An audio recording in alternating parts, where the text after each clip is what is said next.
Salut les poulets, salut tout le monde. Allez tout le monde. Bon, vidéo un peu inédite, un peu spéciale aujourd'hui. J'ai contacté les autres youtubeurs de pêche. Ah bon, les autres, pas tous les autres, parce que vous savez qu'il y en a beaucoup. Il y en a des connus, il y en a des moins connus. Et donc, on va leur poser des questions, parce que je pense que vous devez les suivre aussi. Si vous ne les suivez pas, ben, vous allez les connaître. Et pour ceux qui les suivent, ils vont les connaître un peu mieux. Alors, des questions un peu indiscrètes, un peu marrantes. Donc, j'ai contacté tout le monde, ils ont tous joué le jeu, c'est nickel. Donc, il y aura deux parties. Il y aura deux parties. La première partie qui aura lieu, donc, maintenant, c'est une question sur eux. Donc, leur passion, autre que la pêche, etc., etc. Et il y aura une deuxième partie qui sortira prochainement. On va les questionner sur notre team, pour savoir s'ils connaissent la team Mich Pêche. Exactement. Hein? S'ils connaissent pas tes Et ce qu'ils en pensent. Qu'est-ce qu'ils en pensent surtout. Alors voilà, c'est parti, on y va pour les questions. Introduction.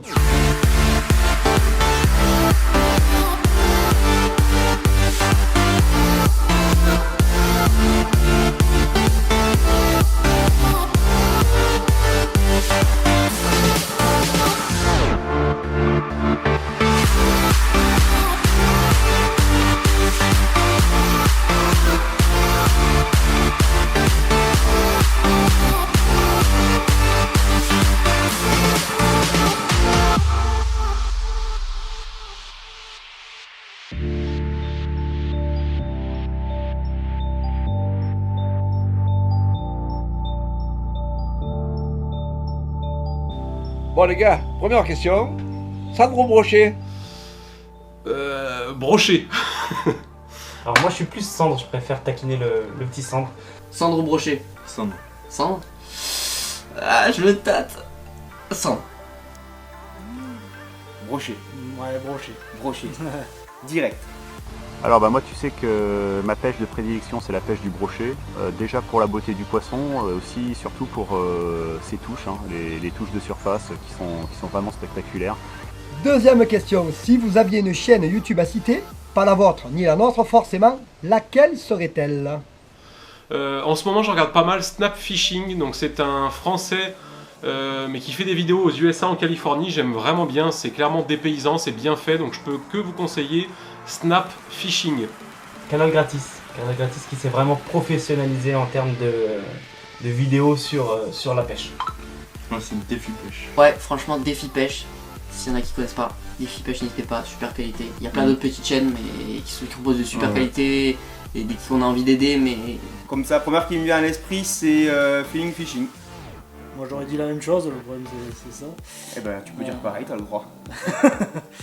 C'est la chaîne de Nicolas Pastre, qui partage sa bonne humeur, qui fait des beaux montages et qui pêche surtout des silures énormes en Rhône.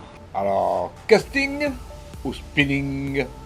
Spinning, même si le casting je commence à aimer, de plus en plus. Casting. Spinning, on peut pêcher partout avec. ouais, voilà. Moi c'est pareil, spinning. Moi plutôt spinning. Ah, moi c'est casting plutôt. Ah. Si je devais choisir, ça serait casting. Mais c'est vrai que j'adore encore la pêche au spinning, surtout pour les pêches de surface. Donc moi ce sera spinning. Leur souple ou leur dur? Leur soupe quand même, leur souple. Franchement, j'aime bien les leurres dures. Dur de choisir, moi je dirais. Allez, je dis leur souple, toi tu dis leur dur. Ouais. Comme ça on. J'étais pas mal leur souple, mais je pars plutôt vers leur dur cette année. Allez. Donc, L'heure dure. allez, je dirais leur dur. L'heure dure. Eh bien moi, sans hésiter, c'est l'heure dure. Hein. Alors citez-moi votre pêcheur préféré. Voilà, je vais y arriver. Et qui pour vous est une idole. Et pourquoi? Et pourquoi? Ah bah alors là, je vais donner aucune réponse, que je n'en ai absolument aucun. J'idolâtre personne dans le monde de la pêche, je pense que Ted Dead plus, et encore, vraiment j'ai un doute. Il y a un personnage que j'apprécie beaucoup, c'est Numa Marengo, qui est à la fois l'expérience et l'humilité rassemblées. On a le même. Ah, on a le même, là franchement on a le même. Alors c'est un guide de pêche dans les Landes. Philippe Segara. Philippe Ségara, exactement. Ce mec, c'est la folie. Il maîtrise parfaitement son sujet, il connaît ses postes par cœur. Moi c'est toi mon idole, je te le dis. C'est Canito mon idole. Cherchez pas, le mec il bricole, il refait des bateaux, il fait des leurres, il pêche avec une seule canne et il fait du poisson plus gros que n'importe qui autour de moi, donc c'est toi mon idole. Voilà, je te le dis. C'est beau hein. Ouais, c'est beau. T'es ému? Du coup, je sais pas quoi dire. T'es ému? T'es trop ému. C'est Philippe Duchesne, c'est un pêcheur aussi qui est pas loin de chez moi, qui pêche beaucoup sur la Loire, un spécialiste de la pêche à l'aspe. Et d'ailleurs, je vous invite à aller voir une de ses interviews par Stéphane Durand-Aubin sur le Culture Fish numéro 100. Comment êtes-vous venu à pratiquer la pêche et à en faire votre passion? Bah en fait c'est simple, c'est surtout venu de Deads. Parce qu'en fait Deads a, enfin je pense pour ceux qui me suivent depuis le début, a une maison en Ariège, enfin ses parents ont une maison en Ariège. Et un jour, donc c'était il y a je sais pas peut-être 7 ans, 8 ans maintenant, on se faisait chier, il s'est dit tiens vas-y si on allait passer un week-end en Ariège. Et puis bah là-bas on se faisait chier aussi, et du coup on s'est dit pourquoi pas pêcher, hein. C'est vraiment, je vous fais ça en vite, hein. C'est quand même un peu plus compliqué que ça au niveau du raisonnement. Mais en gros c'est un peu commencé comme ça, on a commencé à pêcher comme des gros glands. Je crois qu'on essayait de pêcher la carpe avec un flotteur, des grappes de plomb mais complètement dégueulasses et des vieux bouts de maïs, bien sûr on pêchait rien du tout. Ensuite on a commencé on a plus commencé au leurre avec des cuillères, pendant plus d'un an on a pêché uniquement à la cuillère le carnassier et la truite, on a surtout commencé par la truite. Et puis tout doucement on a évolué, on s'est mis à acheter des leurres que on aurait je pense jamais acheté à l'époque, style des leurres à 20 €. Au début on ne jurait que par la cuillère, donc voilà c'est un peu comme ça que ça nous est venu, un petit peu par hasard, et puis maintenant vous voyez où on en est. Donc j'ai pêché depuis l'âge de 7 ans, 8 ans comme ça. Et puis c'est moi et mon frère en fait, j'ai un frère jumeau et on était vraiment passionnés de pêche. Avec des stages de pêche. Voilà, on a fait des stages de pêche avec un ami de nos parents de jeunesse, etc. Et avec qui on s'entend très bien, on a fait plusieurs stages et petit à petit on a commencé à y aller et maintenant on y va dès qu'on a un peu de temps. On va faire rapide, donc moi je pêche depuis des années, donc voilà, la passion elle est là depuis toujours, et tout simplement. D'où ça vient? D'où ça vient, c'est qu'on allait à la pêche avec mon père et mon frère, voilà. Moi c'est pareil, de pêche depuis très longtemps, depuis plus de 20 ans maintenant si on compte, ça fait vieillir d'un coup, mais c'était avec un ami à moi. Voilà, ni mon grand-père ni mon père étaient pêcheurs, mais c'était mon meilleur ami quand j'étais petit. Et puis il m'a filé le virus, et lui il le tenait déjà de son grand-père, donc voilà, comme quoi ça marche aussi avec les poteaux. Alors moi cet amour de la pêche ça m'est venu déjà depuis tout petit en fait. J'ai toujours été attiré par la nature. Je suis né dans une famille de pêcheurs, de ramasseurs de champignons, de chasseurs aussi. Et j'ai toujours été en contact avec la nature. Tout petit j'ai commencé à pêcher les goujons sur des sablettes, ça m'a vraiment plu. Je me suis ensuite mis à la pêche de la carpe. Je pêchais les carpes entre les branches avec un petit grain de maïs et mes premières belles pêches c'était vraiment des pêches de carpe.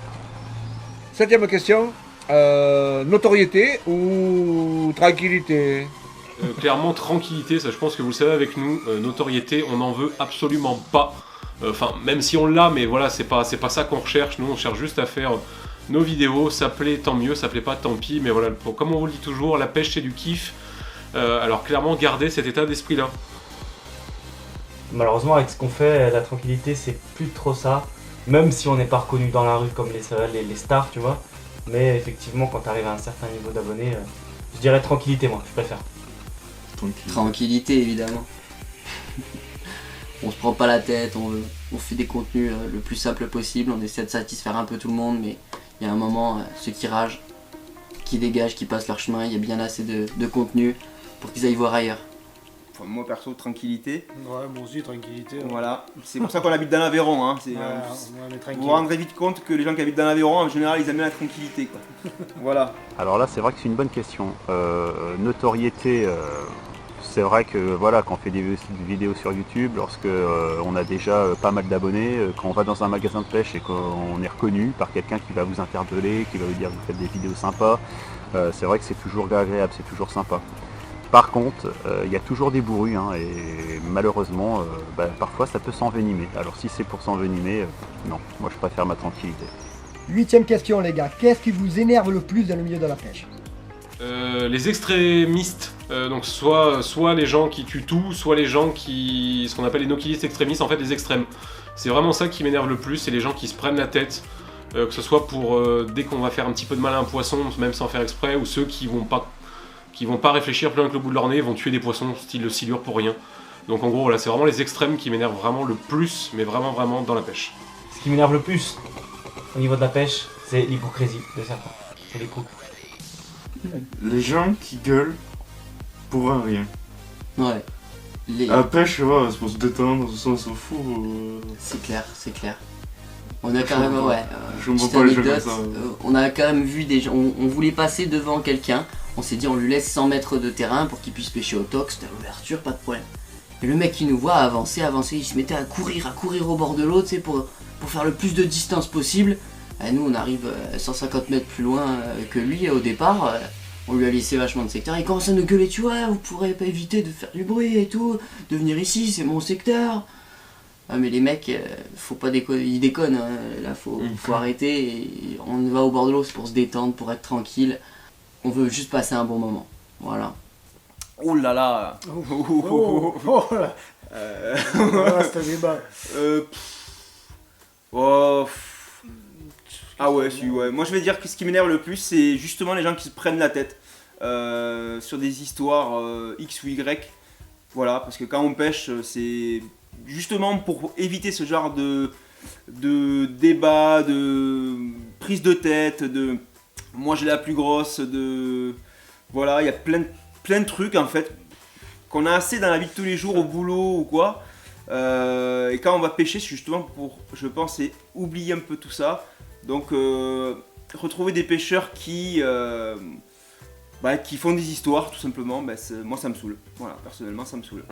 Les battages des marques aussi sur certains produits qui sont pas mieux qu'un autre, mais qui sont vraiment mis en avant par des pêcheurs qui font 28 photos avec le même poisson. Ah, c'est des choses qui me saoulent pas mal. Il y a beaucoup de choses en fait, Mich, il y a plein de trucs à dire là. Faudrait faire une vidéo spéciale sur ça. Alors, bonne question. Donc, à savoir que dans le monde de la pêche, quand même, il y a des choses super sympas. Par contre, c'est vrai qu'il y a toujours quelques comportements extrêmes qui sont dérangeants. Ça va du no-critter extrémiste qui va pas supporter de voir un pêcheur occasionnel en plus de ramener un poisson chez lui pour le déguster en famille. Faut savoir que si le gars il a acheté sa carte de pêche, s'il va 4-5 fois à la pêche dans l'année, il prend un beau poisson, il le prélève, voilà, il le garde, il le mange, il n'y a rien de prohibé. Donc voilà, ça c'est un des comportements qui m'énerve. Et puis il y a un autre comportement, c'est encore à l'extrême, c'est le gars qui pêche mais vraiment pour remplir son congélo. Qui va aller tous les jours sur un spot à perche par exemple, des perches qui vont être en train de reproduire, qui vont avoir des ventres énormes, blindés d'œufs, mais il va quand même les prendre, des perches de 25 cm, 10 cm, 15 cm, il va tout rafler, empêcher la reproduction, et puis il va en avoir un plein congèle. Je vois pas trop l'intérêt d'aller toujours sur le même spot, saccagé jusqu'à temps qu'il n'y ait plus de poissons. Ça, je trouve ça un peu dommage. Bon. Sinon, à part la pêche, vous avez quoi comme passion autre? Pour citer rapidement, voiture, techno, tout ce qui est vraiment informatique, sono, enfin tout ce qui est hi-fi plutôt, photo, j'adore la photo, ça je pense ça commence à se remarquer sur les vidéos, mais oui j'en ai beaucoup trop, malheureusement, pour ça que j'ai plus un rond à la fin du mois. Une autre passion à part la pêche, ouais, j'aime bien le foot, j'aime beaucoup le foot, donc voilà. Sur la montagne. Ouais, la montagne, on fait ski, beaucoup de randonnées l'été, du ski l'hiver. On essaie d'aller pas mal en montagne et c'est ça qu'on fait le plus. Soit on est à la pêche quand c'est ouvert et quand c'est fermé, on essaie de faire un peu de montagne. Et l'été, on fait les deux en même temps. Voilà. Oui, oui. Plein. Alors, on a même en tout cas en commun, c'est la musique. La musique, ouais, déjà. Voilà, on est musiciens tous les deux et puis après. Ouais, moi, c'est le bricolage en tout genre. Voilà, pas que dans le milieu de la pêche. Voilà, c'est bricoler n'importe quoi, tout ce qui me tombe sous la main. Ouais. Voilà. J'ai tout arrêté après, j'ai tout arrêté. Je fais que de la pêche et de la musique. La pêche. Voilà. La pêche. Alors, des loisirs, oui j'en ai, mais c'est vrai que la passion, pour moi c'est la pêche. Donc la pêche c'est ma passion, j'y passe énormément de temps au bord de l'eau, à faire des vidéos, à tester des montages, à pêcher avec différents leurres, à essayer aussi des nouveautés. Et par contre, effectivement, j'ai d'autres loisirs, vélo, ping-pong, balade en famille, petite cueillette des champignons, etc. etc. Voilà. Alors, 10e, dernière question de cette première série. Avez-vous un objectif d'abonnés pour votre chaîne? Et si vous avez un objectif, dites-nous lequel est-ce. Merci. Voilà. si on devait avoir un petit objectif, quand même, je pense que les 50 000, ça nous ferait énormément plaisir, même si, voilà, c'est pas un but en soi. Je veux dire, à la base, on l'a jamais fait, déjà en croyant que ça marcherait. Donc, mais voilà, c'est vrai que les 50 000, ça ferait peut-être couler une petite larme, parce que ça ferait vraiment bizarre quand même, 50 000, d'avoir 50 000 abonnés pour de la pêche, surtout pour de la pêche. Mon objectif a déjà été atteint. C'était 10 000 abonnés. Maintenant, c'est que du plus. Et en tout cas, merci à vous et abonnez-vous à nos chaînes et à la chaîne de Mich Pêche. Non, pas plus que ça, si ça vient. Voilà, les abonnés, nous on va pas les chercher. Hein. S'ils tombent sur nos vidéos et qu'ils aiment bien, ils s'abonnent. Mais on n'est pas le genre à partager sur un maximum de choses ou quoi que ce soit. On se prend pas la tête. Voilà, on se prend pas la tête. On a eu un objectif d'abonnés, c'était 100. Voilà. Ouais, on l'a atteint. On l'a atteint, je non, crois. content. C'est bon. Depuis, on se fixe plus d'objectifs Voilà. parce que On verra bien ce que ça donne. parce qu'on veut pas être déçu. Puis c'est voilà, je pense que c'est juste pour ça. Voilà. Si on commence à se fixer les objectifs des trucs à atteindre et tout, on va être déçu au bout d'un moment. Après, Donc bon. voilà, nous la chaîne c'est vraiment que du plaisir, donc on veut pas être déçu, on veut pas se fixer de trucs énormissimes. Voilà, ça avance vachement bien. Voilà, et on est content que ça plaise. voilà, merci à tout le monde et tout, mais bon après on voit pas les choses Non. en si grand que ça. Voilà. Et bah comme tout le monde, mon objectif c'est d'atteindre les 10 000 abonnés. Alors je sais que les autres que tu interviews sont au-dessus de 10 000. Hein. Toi tu viens de passer les 10 000 il n'y a pas longtemps, mon petit Mich, donc félicitations à toi. Moi je vais bientôt atteindre les 7 000, j'espère qu'avant la fin de l'année, j'aurai le compteur à 10 000. Bon, fin de cette première série de questions. Rendez-vous la semaine prochaine. La semaine prochaine, pour la deuxième série, on va les questionner sur nous. On va voir s'ils connaissent notre chaîne, s'ils connaissent la team Mich Pêche. Tu crois qu'ils les connaissent? Moins sûr. Ouais, pas sûr, hein? Pas sûr. Allez, rendez-vous la semaine prochaine, les gars. Bye bye. Ciao, ciao. Ciao.